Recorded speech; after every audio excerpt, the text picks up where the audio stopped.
Bonjour à tous, aujourd'hui je vais vous faire découvrir ou redécouvrir la gamme de refroidissement pour processeurs de chez Noctua et je vous propose qu'on attaque ça tout de suite après l'intro, c'est parti.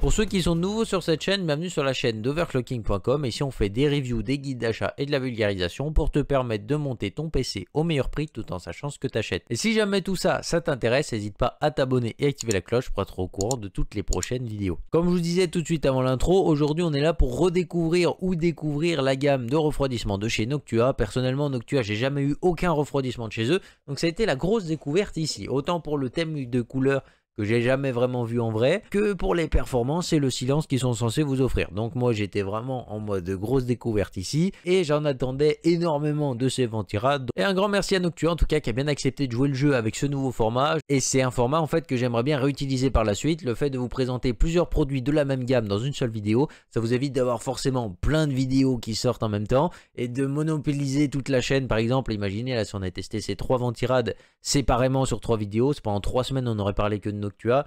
Je pense qu'il y en a, ils vont croire qu'on était sponsorisé par Noctua, qu'on gagnait vraiment des gros chèques, tu vois. Alors que finalement, on fait une vidéo un petit peu plus complète et on vous parle de 3 refroidissements différents en une seule. Ça vous permet de découvrir des refroidissements à différents budgets, même si là, globalement, le budget n'a pas vraiment une grande étendue entre le moins cher et le plus cher.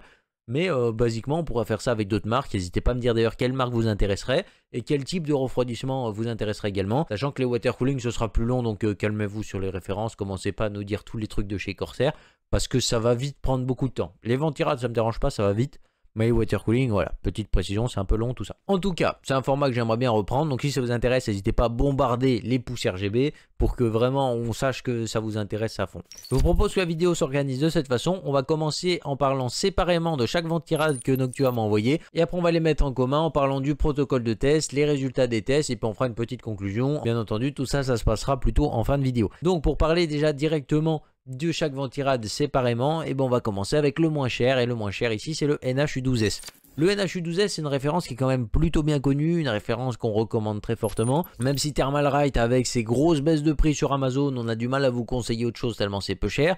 Donc tu vois, théoriquement c'est des acteurs qui sont quand même plutôt importants sur le marché. Je sais que pas mal d'entre vous aiment vraiment justement la qualité de chez Noctua.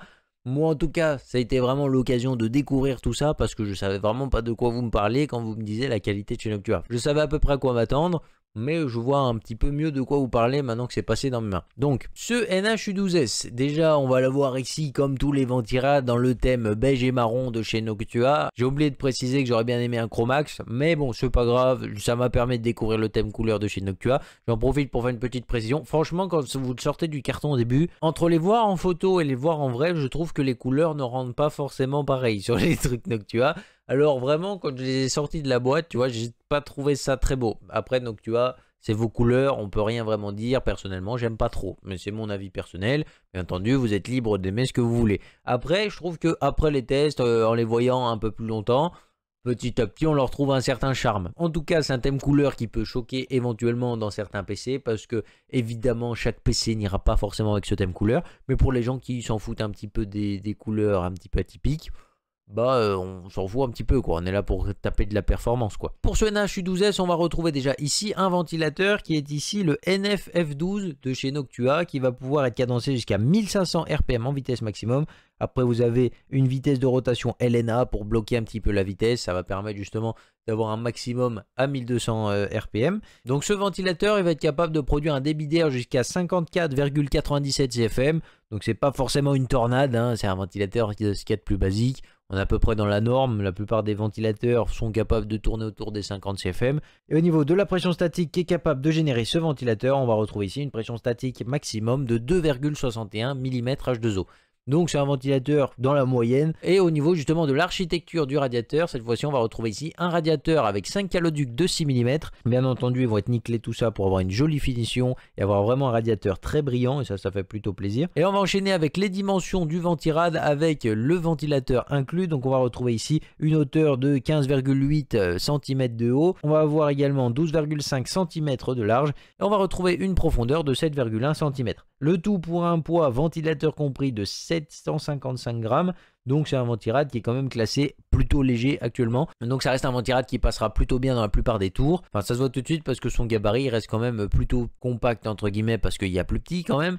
Mais on va dire que ça passe globalement dans la plupart des boîtiers. Et ce qui n'est pas le cas forcément du prochain ventirad dont on va parler, qui est ici un ventirad qui est un peu moins connu de chez Noctua, mais qui je trouve reste très intéressant. Et je vais vous expliquer pourquoi je le trouve particulièrement intéressant. Déjà, je parle actuellement du NH-U14S, qui est le prochain ventirad dont on va parler. On va retrouver ici une architecture qui va être destinée à des ventilateurs 140 mm. Alors là, déjà, petit truc que j'ai pas compris. Pourquoi Noctua vous fournissez un ventilateur 140 mm avec des empattements de 120 mm? C'est un ventilateur que vous pourrez jamais réutiliser autre part quasiment parce qu'il faudrait un truc où vous avez les trous des 120 mais la place des 140. Donc ça je comprends pas trop déjà. Je comprends pas vraiment ce que vous y gagnez sur le ventirad en lui-même. N'hésitez pas à me dire si jamais vous avez une vraie raison de faire ça. Mais je comprends pas actuellement pourquoi vous faites ça. Bref, c'est pas spécialement dérangeant. Mais on va dire que c'est juste que c'est un peu choquant quand on regarde au début. Pourquoi j'ai choisi ce ventirad en particulier? Pourquoi j'ai pas pris directement le NHD15? J'aurais pu le prendre parce que vraiment ça aurait pu être intéressant de voir ce monstre étant donné que j'ai jamais vu de ventirad aussi gros, donc ça aurait pu être aussi très drôle. Donc j'ai choisi de vous parler d'un ventirad qui est un peu moins connu avec le NH-U14S, toujours dans le coloris beige et marron, hein, ça change pas. Et là par contre on s'attaque à un monstre. En fait il fait la même taille qu'une seule des tours du NHD15. Donc vraiment on a affaire ici à un ventirad qui est particulièrement imposant. Il est tellement imposant qu'on va directement parler un petit peu de ses mensurations pour vous faire comprendre un petit peu la taille de la bête. Pour les dimensions de cette bestiole, avec bien entendu encore une fois le ventilateur inclus, on se retrouve ici pour 16,5 cm de haut, 15 cm de large et puis en profondeur 7,8 cm de profondeur. Il n'est pas spécialement profond donc finalement ça va pas le déranger au niveau de la rame, ça c'est plutôt sympa, ça vous permet d'avoir un gros ventirad sans pour autant avoir à investir dans des kits beaucoup plus petits, sans vous embêter à inverser le flux d'air du boîtier, etc. Donc ça c'est plutôt bien. Et puis en plus de ça, on a quand même un ventirad qui est particulièrement haut, 16,5 cm de haut. C'est quand même relativement énorme parce qu'il y a pas mal de boîtiers qui vous permettront pas de mettre un monstre pareil. Même si on a des boîtiers plutôt de gamme qui vont tourner autour des 18 cm de haut pour les ventirades, ça peut quand même rentrer dans pas mal de boîtiers un petit peu plus chers quoi. Et en ce qui va concerner justement un peu plus le ventilateur de ce ventirad, on va avoir ici le NF-A15 de chez Noctua encore une fois en version PWM qui va être cadencé encore une fois au maximum à 1500 tours minute. Vous avez encore une fois le mode LNA pour vous le faire descendre à 1200 RPM si jamais vous voulez plus de silence. Et là il va pouvoir nous donner un débit d'air maximum de 82,5 CFM. Et en ce qui concerne la pression statique, en revanche on a que la pression statique quand il est en LNA. C'est-à-dire quand vous ralentissez la vitesse du ventilateur et que finalement il tourne plus qu'à 1200 RPM, et ben là vous avez une pression statique de 1,51 mmH2O. Ce qui veut dire qu'à 1500 RPM vous aurez un peu plus que ça. Faut quand même noter que comme on est en 140 mm, en général on a un peu moins de pression statique qu'en 120 mm, étant donné que on a quand même plus de surface d'air déplacée. C'est plus dur qu'en 120 mm d'avoir beaucoup de pression. Pour ceux qui connaissent un petit peu les gammes des concurrents, notamment un concurrent que beaucoup de gens aiment également face à Noctua, c'est Be Quiet. Parce que Be Quiet et Noctua, c'est un petit peu la guéguerre pour la plupart des gens. Même si basiquement sur le marché, il y a quand même des solutions un peu plus intéressantes, surtout en ce moment au niveau des prix. C'est vous qui voyez. Mais du coup, j'ai pris ce ventirad parce qu'il s'oriente particulièrement bien pour faire un face-face avec l'un des ventirads de chez Be Quiet qui est le Dark Rock 4. Tu vois ? Et là, ces deux ventirades là, techniquement au niveau des spécifications techniques, certes le Noctua est beaucoup plus gros, hein, au niveau de la taille il n'y a vraiment pas rien à dire. Au niveau de la taille c'est un peu plus imposant qu'un Dark Rock 4 je trouve. Et au niveau des performances, c'est un peu plus imposant également qu'un Dark Rock 4. Mais vous verrez ça au niveau des graphiques. Mais voilà, je trouvais que c'était intéressant justement de comparer ces deux-là parce que au niveau des prix, on n'est pas du tout dans le même tranche de prix parce qu'il y a 20 € de plus ici pour le Noctua quasiment. Enfin, ça dépend les sites. Un peu Be Quiet a augmenté ses prix, Noctua a augmenté ses prix.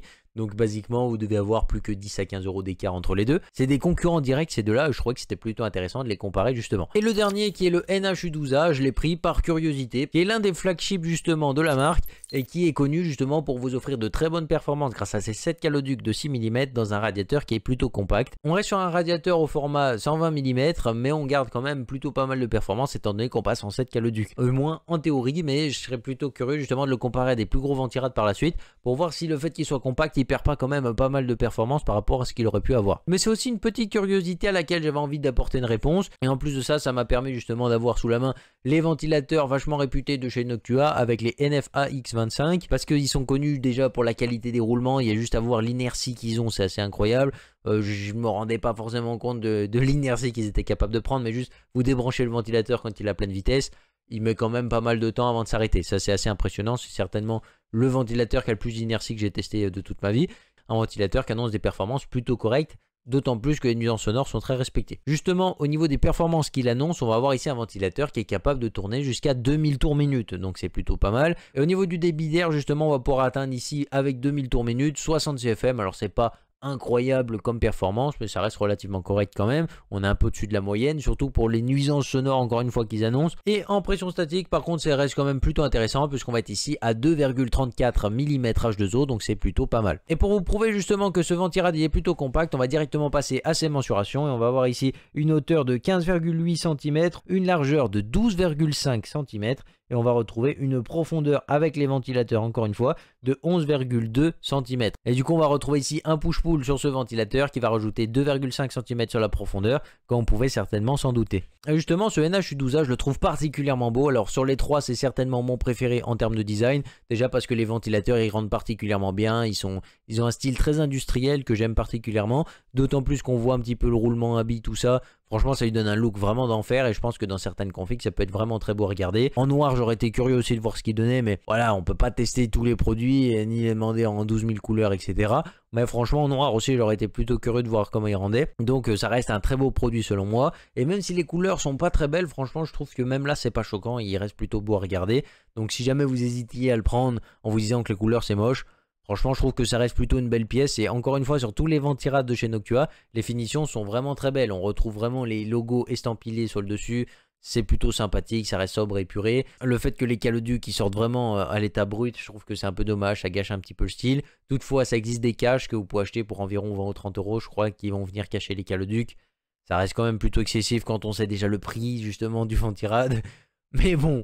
Après, si vous voulez vraiment un truc joli, bah malheureusement, la plupart du temps, il faut y mettre le prix, quoi. Et maintenant, on va partir directement avec le protocole de test et le test de ces engins parce qu'on peut pas en parler uniquement dans l'esthétique, hein, sinon la vidéo n'aurait aucun sens. Donc, comme d'habitude, on va retrouver ici le i7 11700K qui va être overclocké à différents paliers sur une Z590 Unify de chez MSI. On va retrouver également 16 Go de RAM en 3600 MHz Cas18 de chez G-Skill. Et puis sinon, bah, vous retrouvez tout le reste de la plateforme de test dans la description. Ça a été testé sur 2 différents paliers. Alors à la base, j'avais prévu 3, mais en fait, je me suis rendu compte que le troisième était illogique. On va tester d'abord 125 watts et puis après 200 watts. À la base, je testais aussi sur 280 watts. Autant vous dire que déjà les water cooling ils ont du mal, donc les ventirades c'est même pas la peine. Ils se font plier au bout de même pas une minute de stress test. Et même les bons ventirades quand ils tiennent 40 secondes c'est déjà beaucoup.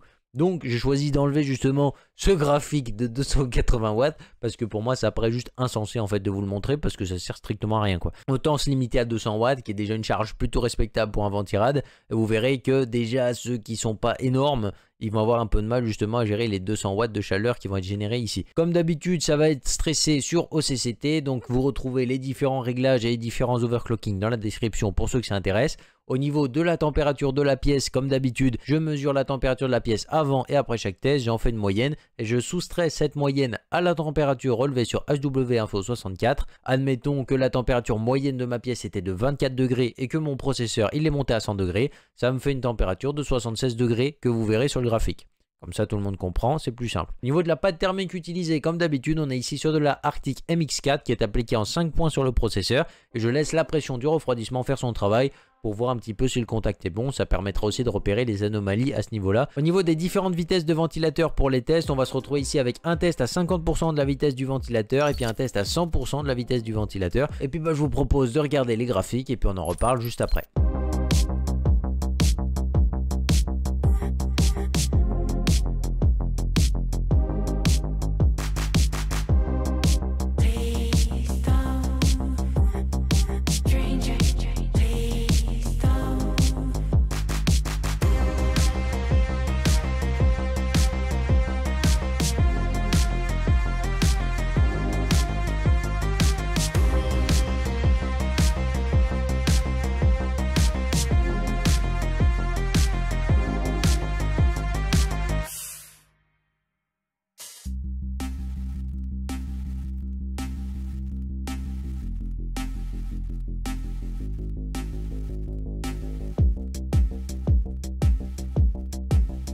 Maintenant on va parler un peu plus des tests normalisés qui vont permettre encore une fois de comparer directement la base des radiateurs en eux-mêmes et pouvoir comparer si éventuellement ce serait utile ou pas de changer le ventilateur sur le radiateur pour débloquer vraiment le plein potentiel de celui-ci. On remplace le ventilateur ou les ventilateurs puisque le NH-U12A, comme vous avez pu le repérer, il a un push-pull. Et je remplace du coup le push-pull par un seul Corsair ML120 qui sera uniquement en push. Et ça va permettre justement de pouvoir comparer, comme je vous disais, toutes les bases des radiateurs. Bien entendu, à part le fait d'avoir changé le ventilateur, le protocole de test reste exactement identique à ce qu'on a fait juste avant. Je vous propose de regarder les graphiques et puis on en reparle juste après pour les nuisances sonores.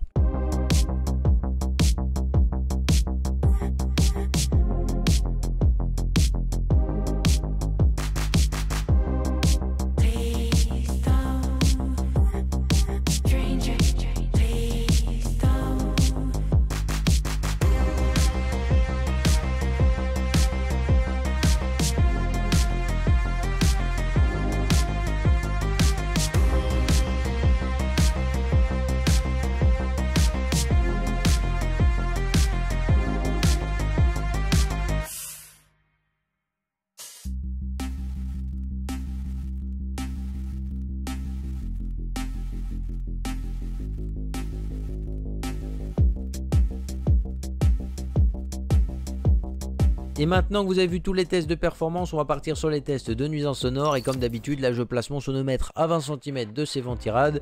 Et puis je fais tourner une fois à 50% de la vitesse des ventilateurs et une fois à 100% de la vitesse des ventilateurs. Je prends la donnée minimum qui a été enregistrée sur une minute d'enregistrement, tout simplement parce que le seul bruit constant de toute ma pièce, ça va être ce fameux ventirade et justement son ventilateur. Donc forcément le bruit minimum qui va être enregistré, c'est forcément le bruit constant de la pièce. Sur ce, je vous propose de regarder les graphiques et puis on finira avec la conclusion sur ces ventirades.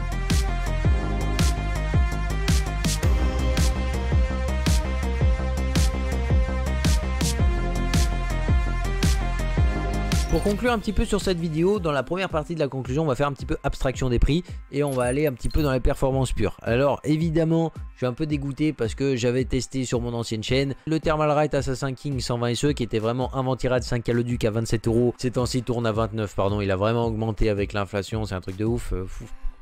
Ah là là, comment on va faire? Thermalright vous sort ça à 29 €. Je sais pas comment ils font parce que oui, les finitions sont pas incroyables, mais vraiment vous avez un niveau de performance qui est juste top, surtout pour 29 balles quoi. Et là vous avez vraiment une architecture 5 caloduc qui aurait pu être intéressante de la comparer justement au NH-U12S qu'on a vu dans cette vidéo. Peut-être que par la suite on pourra refaire les tests éventuellement pour voir tout ça, mais pour l'instant on peut pas le remettre dans ce graphique étant donné que j'ai changé de plateforme entre temps. Ça c'est vraiment le truc que j'avais envie de mentionner dans cette conclusion, mais si on devait vraiment s'attarder uniquement sur ces ventirades là, il se place du coup en tête de classement et forcément que ce soit déjà au niveau des performances, il n'y a pas trop de problème. Après en test normalisé, ça sort aussi également plutôt pas mal, on voit que les radiateurs sont plutôt bien conçus. À bas régime, les ventilarades ils sont totalement inaudibles, ça c'est juste top, parce que franchement si vous faites pas grand chose ou que vous avez une plateforme qui chauffe pas énormément, ça doit pouvoir passer assez bien. Le truc que je vois, c'est que le NH-U12S est clairement cher pour ce que c'est, parce que à 50% de vitesse, il s'essouffle quand même plutôt vite, parce qu'on voit qu'il se fait coucher par un Cooler Master Hyper 212. De pas beaucoup, mais quand même, il y a une petite différence de la moitié du prix entre les deux. Donc ça remet un petit peu en cause tout ça. Bon, après au niveau du bruit, c'est pas le même avion, parce que le Hyper 212, il est un peu plus brillant. Donc certes, on y gagne quand même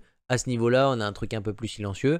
Donc on va dire que c'est plutôt pas mal parce qu'on arrive à avoir à peu près les mêmes performances pour moins de bruit. Donc tu vois, non pas de baguette magique. Donc oui, quand vous mettez les ventirades à pleine vitesse, forcément on les entend. On arrive à des niveaux de nuisance sonore qui sont largement aussi hauts que les concurrents la plupart du temps. En tout cas au niveau du bruit, franchement si vous faites pas tourner le ventilateur à fond, vous arrivez quand même à avoir des nuisances sonores qui sont très maîtrisées, ça fait plaisir. Après au niveau justement de l'esthétique, malheureusement ça plaira pas à tout le monde certainement. Mais bon, donc tu vois, fallait s'en douter un petit peu. Moi je vous invite forcément déjà à aller les voir en vrai, parce que forcément en photo déjà ça paraît pas très beau. En vrai ça peut être un peu choquant, mais une fois que vous vous y habituez, franchement ça va, c'est pas pire que ça. C'est un peu comme le Arctic Freezer 2, ça paraît très moche en photo, mais finalement quand vous l'avez, ça va, ça reste plutôt correct. Des fois ça rentre même très bien dans certaines configs et ça fait un rendu quand même plutôt joli. Après encore une fois, comme je vous disais, le problème ça va être les prix, parce que Noctua c'est quand même un certain prestige autour de cette marque et malheureusement on va se retrouver avec des prix très onéreux. Et même si vous êtes vraiment des fanboys de Noctua, il y a un moment quand vous mettez un certain prix dans un ventirad, quand je vois que le NH-U12A sur certains sites il est autour de 130 à 150 €, ouais, vous avez des Arctic Freezer 2 420 mm moins cher quoi.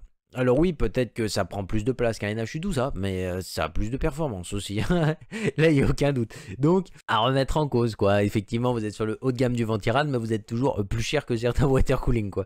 En tout cas, merci Noctua de m'avoir permis de faire cette vidéo, de faire découvrir un petit peu cette gamme et de m'avoir permis de découvrir vos gammes aussi de produits. C'est des produits qui m'étaient totalement inconnus, enfin je connaissais la réputation mais je les avais jamais eu dans mes mains, donc ça m'a permis de découvrir un petit peu votre marque. J'étais plutôt content aussi de faire cette nouvelle expérience et puis sur ce j'espère que cette vidéo vous aura plu. Si c'est le cas, le petit pouce RGB, n'hésitez pas à vous abonner si ce n'est pas encore fait, puis on se retrouve très bientôt pour une prochaine vidéo. Bye les gens.